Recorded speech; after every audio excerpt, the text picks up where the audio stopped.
हाँ, मैंने personal details अपनी लाइफ की किसी के साथ शेयर करी, बट जब मैंने वो चीज़ें शेयर करी तो वो एक बहुत इमोशनली वल्नरेबल स्टेट में होकर शेयर करी, विदाउट नोइंग कि कुछ महीने बाद ये चीज़ नेशनल टेलीविजन पे आने वाली है। क्योंकि झूठ पर झूठ, झूठ पर झूठ, झूठ पर झूठ, झूठ पर झूठ, कितना झूठ बोलोगी नाजिला। लेकिन एक अच्छी बात यह है कि आपने ही आयशा आंटी के पोल खोल दी, यानी आपकी वीडियो में आपने आयशा आंटी को पूरी तरीके से एक्सपोज कर दिया। ये तो खैर अच्छी वाली बात। दोस्तों, मैं आज जो बात करने वाला हूं ना, नाजिला की उस वीडियो के बारे में बात करने वाला हूं जहां पर उसने केवल आयशा की पोल नहीं खोली, बल्कि उसने अपनी वीडियो में इतने सफेद झूठ बोले ना, ये पूरी तरीके से एक्सपोज हो चुकी। फिर आप खुद समझना, यानी किस तरीके से ये दो लड़कियां एक इंसान को पूरी तरीके से ना ये ठहराने पर मजबूर है पूरी दुनिया के सामने कि देखो ये जो इंसान है ना लड़कियों का यूज करता है, हम तो बिल्कुल शरीफ है, हम तो बिल्कुल साफ सुथरे हैं, पाक दामन है, हम तो बिल्कुल दूध के धुले हुए हैं, लेकिन ये इंसान पूरी तरीके से जिम्मेदार है।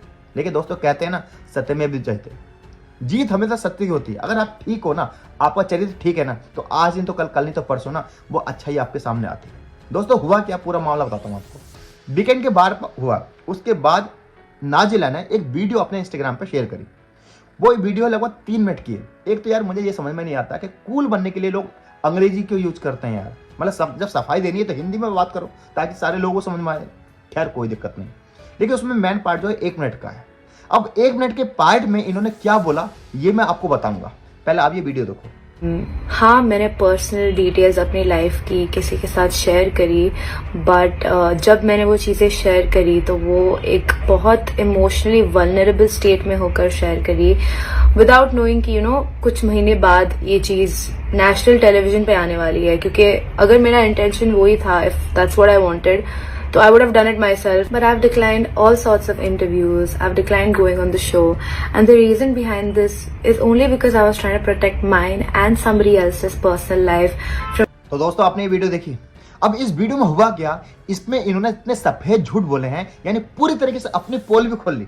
नाजिला इससे पहले जब लाइव आई थी तो क्या कह रही थी, मैं तो जानती भी नहीं आयशा को, और आज क्या कह रही हो कि कुछ महीने पहले मैंने कुछ इन्फॉर्मेशन उसे दी थी। यानी पूरी तरीके से रंगे हाथ पकड़ी गई, यानी पूरी तरीके से वो एक्सपोज हो गई। तुम दोनों मिले हुए हो, ठीक है, और उसके बाद जो है आप उस इंसान पर अटैक कर रहे हो। मैं वहां भी आऊंगा, फिर आपको ये समझना होगा कि इसका मास्टरमाइंड एग्जैक्टली है कौन। खैर, अब मैं दोस्तों आपको एक चीज दिखाना चाहता हूं। 10 हफ्ते पहले की आप ये वीडियो देखो। इस वीडियो में देखोगे इन्होंने एक रील बनाई, इस पर क्या लिखा, ये कहती है कि मैं कुछ करती नहीं हूं, कि मुझे बदनाम, इनका मतलब कहने का लगा नाजिला का, मुझे बदनाम करना होता है ना तो मैं ये करती, मैं पब्लिक डोमेन में जाती, इंटरव्यू देती, मैं बिग बॉस में जाती, ब्ला ब्ला ब्ला, अपनी तरफ से ये कहती हैं। लेकिन रियलिटी क्या है, आप कह नहीं रही थी, लेकिन आप वाइडो का गेम तो खेल रही थी। आप वैसा नहीं आ रही थी लेकिन खेल रही थी। आपने ये रील डाली 10 हफ्ते पहले। मेरे बॉयफ्रेंड की 2 गर्लफ्रेंड है। नीचे कॉमेंट में किसने लिखा, आयशा खान ने क्या लिखा, इतना भी सच नहीं बोलना था। और उस समय ना आप एक दूसरे को फॉलो करते थे। उस समय आयशा 12 लोगों को फॉलो करती थी, जिसमें एक आप थी, और आप भी इनको फॉलो करते थे। हुआ क्या, जैसे बिग बॉस के अंदर गई ना आयशा और उसने जैसे पलटी मारी, आपकी तो हवा टाइट हो गई। आपने तुरंत लाइव आए और लाइव में आकर के आयशा को एक्सपोज किया बिना नाम लिए कि कुछ लड़कियां होती हैं जो ये प्रिटेंड करती हैं कि हम लड़कियों के हक के लिए बात कर रहे हैं, लेकिन एग्जैक्टली उन्हें जो है एक मेल अटेंशन चाहिए होती है। ये आपने स्टोरी डाली थी और आपने जो है आयशा को अनफॉलो कर दिया। तो आयशा की टीम में भी तुरंत आपको अनफॉलो कर दिया। ये रियलिटी है। आयशा अंदर आती है, आयशा उस इंसान पर अटैक करती है, वो इंसान मान लेता है, लेकिन उसके बाद भी आयशा को तो गेम खेलना था। आयशा अंदर जाती है और वो कहती भी है, हाँ भाई ठीक है, चलो मैं तो फेम लेना आई हूँ। उसके बाद आयशा जब आपकी बात करती है तो वो आयशा खुद कहती है, आयशा ने कई बार जिक्र लिया आपका, क्या उसने तो नहीं लिया। मुनावर ने एक बार भी जिक्र नहीं किया आपका, उसे अब जाके जिक्र करना पड़ा, लेकिन उन्होंने जिक्र आपका नहीं किया। अब इसके पीछे मनसा क्या थी ये भी मैं आपको बताऊंगा। तो आयशा ने कहा कि 2 रातें जो है मैं नाजिला के घर रही, तो आपको अब आकर के कहना पड़ा कि हाँ ये बात ठीक है। तो आप तो पूरी तरीके से एक्सपोज हो गई। कल तक आप कह रही थी मैं जानती नहीं हूं, आज आप कह रही हो कि मैंने कुछ इंफॉर्मेशन दी है। सबसे बड़ा सवाल यह है दोस्तों, इनकी चोरी कहां पकड़ी गई। नाजिला की चोरी वहां पकड़ी गई कि ये कहती हैं कि मेरा कोई लेना देना ही नहीं है, मैं तो कोई बात ही नहीं करती उनके बारे, क्योंकि इनके हिसाब से कई महीने पहले ही ये कहानी खत्म हो गई। तो जब बिग बॉस में आने से पहले आपने अपने साथ वो फोटो क्यों डाला, मुनावर का फोटो क्यों डाला, क्यों? इसके पीछे कहानी है, क्योंकि आपको पूरी दुनिया में दिखाना था कि मैं अभी भी उनकी गर्लफ्रेंड हूं। अब इसके पीछे कहानी क्या है, इसके पीछे है कहानी बिजनेस की, क्योंकि आम इंसान नहीं समझेगा, मैं क्रिएटर हूं तो मैं समझूंगा। क्योंकि क्या है दोस्तों, जैसे मैं बिग बॉस में गया तो लोग मेरे बारे में सर्च करेंगे, यार मेरा बहन कौन है, मेरे फादर कौन है, मेरी गर्लफ्रेंड कौन है, लोग सर्च कर रहे थे। मुझे ध्यान है बिग बॉस में जाने से पहले आपके जो फॉलोअर थे ना वो 6 लाख 7 लाख थे और तेजी के साथ बढ़ने लगे, क्योंकि लोग मुनावर को सर्च करेंगे तो जाहिर है मुनावर की गर्लफ्रेंड को भी सर्च करेंगे। Same goes to Elvish Yadav, लोग एलविस यादव को सर्च कर रहे थे तो गर्लफ्रेंड को भी सर्च कर रहे थे और उसका बेनिफिट हुआ, आपको बहुत सारे ऐड मिले और ऐड करने लगे।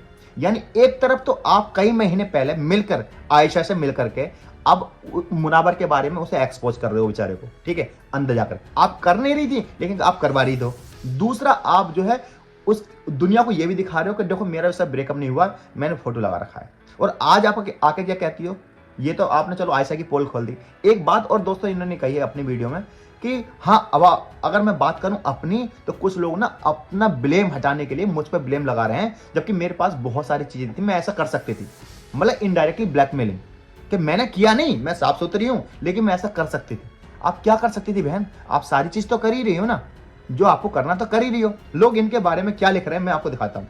एक बंदे ने ना बहुत अच्छी कमेंट लिखी है, ये इस बंदे ने लिखा, अब्दुल जिशान ने, you are wooling it up first by sharing the story status during world cup.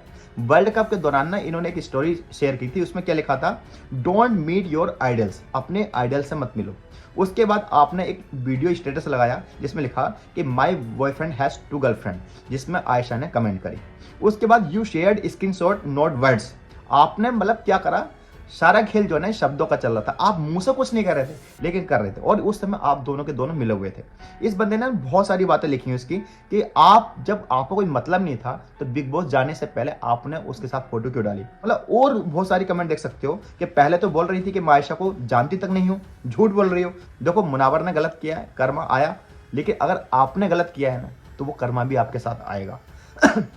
यार मुझे तो एक चीज समझ में नहीं आती, जो मुनावर के हेटर हैं, या मैं उनसे एक बात पूछना चाहता हूँ, यार एक बताओ, गलती को एक्सेप्ट करने वाला बड़ा होता है। हमने क्या पढ़ रखा है कि गलती को एक्सेप्ट करने वाला ना महान होता है। यार वो लड़की गई, आयशा गई, उसने तुरंत एक्सेप्ट कर लिया। अगर वो बंदा एक्सेप्ट नहीं कर रहा होता ना तो आज मैं अम्मी कसम खा रहा हूँ उस बंदे को एक्सपोज कर रहा होता।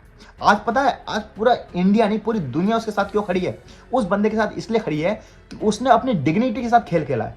एक बार भी नाजिला, उसने सिर्फ एक बार जिक्र किया आपका और एक बार में आप होपलेस हो गई, एक बार में आप पोल खोलने लगी अपनी।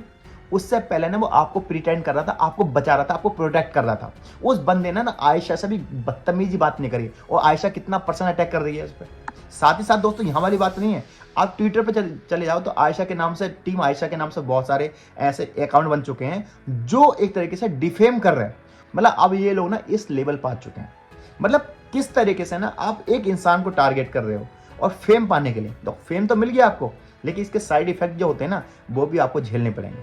यानी मुझे ये चीज समझ में नहीं आती, जब तुम्हारी कुछ महीने पहले बात हो गई नाजिला से, नाजिला की आयशा से बात हो गई, तो या तो तुम प्रिटेंड कर रहे थे, मतलब उसे तुमने मुनावर को बताया नहीं कि हम दोनों एक दूसरे को जानते हैं लड़कियों को, या फिर तो भी आप चीट कर रहे थे ना, चीट ही तो हो गया ना कि आप अपने बॉयफ्रेंड को बता नहीं रहे हो, या फिर वाकई में तुम्हारा ब्रेकअप हो गया तो तुम्हें वो स्टोरी डालने की जरूरत क्या थी।